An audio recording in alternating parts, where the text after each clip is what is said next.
processo de afastamento de Donald Trump do poder avança nos Estados Unidos. Quem conta pra gente é Mariana Jangiacomo.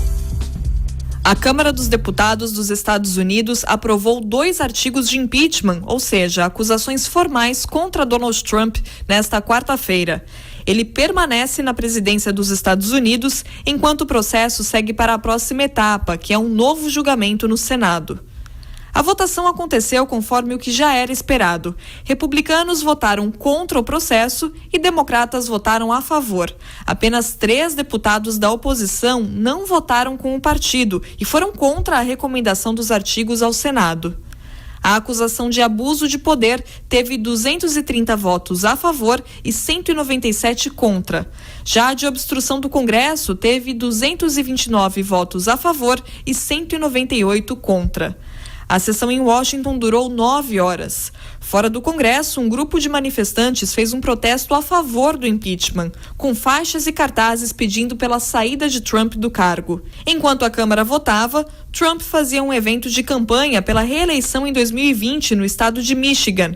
Durante o discurso, ele fez um comentário irônico e disse aos apoiadores que nem parecia que estava sendo impeachmentado, arrancando risos da plateia. O novo julgamento do impeachment no Senado deve acontecer em janeiro de 2020. Para que o mandato de Trump seja cassado, pelo menos 2/3 dos senadores precisam votar pelo impeachment, o que significa que, além dos senadores democratas, pelo menos 20 republicanos precisariam votar pelo impeachment, já que o Senado tem maioria republicana, ao contrário da Câmara. E este é um cenário improvável.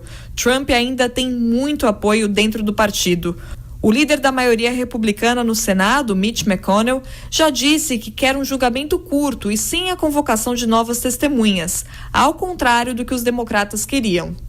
Outros 2 presidentes norte-americanos já sofreram impeachment na Câmara.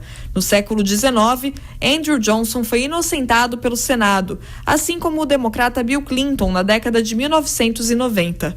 O republicano Richard Nixon não chegou a sofrer impeachment na Câmara, já que renunciou ao cargo antes da votação. Richard Nixon renunciou dia 8 de agosto de 1974. Enquanto isso, o presidente americano segue tranquilo nesta quarta-feira em comício no estado do Michigan. Donald Trump amenizou o processo de impeachment e garantiu ter apoio total do Partido Republicano. O presidente afirmou que não fez nada de errado e voltou a criticar os parlamentares democratas que lideraram o processo de impeachment na Câmara dos Representantes. E o presidente da Rússia também se manifestou a respeito do impeachment de Trump. Ele diz que o processo se baseia em argumentos inventados. Vladimir Putin acrescentou que ele não acredita que isso tenha marcado o fim do presidente dos Estados Unidos.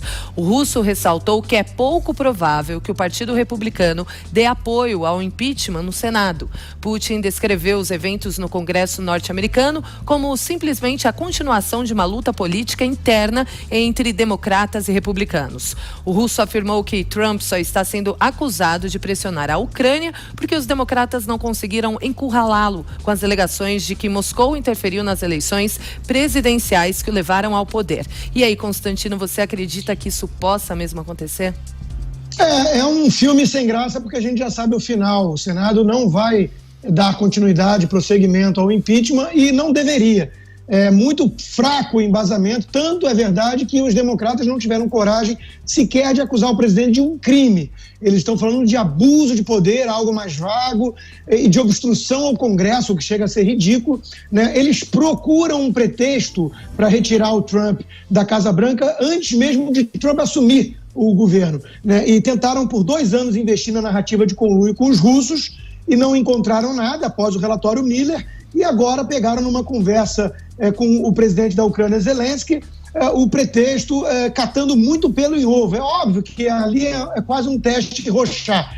Se você não gosta de Trump, você vai ver ali um claro quiprocó. O presidente americano pressionando com a ajuda militar em troca de que o presidente ucraniano vá a fundo no caso do Joe Biden, que seria seu adversário político. Se você não vê o Trump como um demônio, você vai entender que ele está ali pressionando de forma mais genérica para combate à corrupção. na Ucrânia, e isso envolve eventualmente o Biden, cujo filho ganhou lá um cargo de $50 mil por mês numa empresa de energia do país sem ter nenhuma experiência na área, e isso sim é suspeito e corrupto. O meu problema com esse impeachment é que os democratas estão banalizando algo muito sério. O governo Obama, a Receita Federal durante o governo Obama perseguiu conservadores, isso é muito mais claro de casos de abuso de poder, isso é muito mais grave, e agora qualquer coisa dessa natureza, qualquer desvio vai ser motivo de falar em impeachment. Ou seja, o Partido Democrata está brincando com fogo, fortaleceu Trump porque uniu o Partido Republicano em torno dele, e a pesquisa do Instituto Gallup, que foi divulgada hoje, já mostra o tiro que deram no pé. Aumentou a aprovação de Trump e aumentou a rejeição ao próprio impeachment. A população americana não caiu no truque democrata. Ô Josias, ele vai sair fortalecido se escapar desse processo, já que o Senado tem maioria republicana. Sem nenhuma dúvida. Eu não considero negligenciável a conversa do Trump com o presidente da Ucrânia, articulando ali uma ação contra um adversário eleitoral dele. Não acho que isso seja negligenciável. Agora, o fato concreto é que ele, embora tenha essa mácula de ter sido, o impeachment dele ter sido aprovado na Câmara, não vai passar pelo Senado. E o Trump está acontecendo com ele um fenômeno que é muito previsível. A economia americana vai muito bem. Então, a tendência do eleitorado é de relegar a um segundo plano esse tipo de acusação quando o bem-estar vem em primeiro lugar. Se a economia vai bem, por que vai mexer? E o Trump é muito hábil e ele mostra isso. Ontem, quando a Câmara votava o impeachment, o Trump estava num comício e ele dividiu as atenções. Não falou da Câmara enquanto a votação ocorria, falou ali de patriotismo, defesa da pátria, poderio bélico dos Estados Unidos, a economia. Assim que terminou a sessão, aí sim ele começou a falar do resultado da votação e a disparar contra os democratas. Então, o Trump é muito hábil, a economia americana vai bem, então a chance dele sofrer o impeachment é nula. E, evidentemente, o efeito eleitoral será inverso. Como disse o Constantino, foi um tiro no pé dos democratas.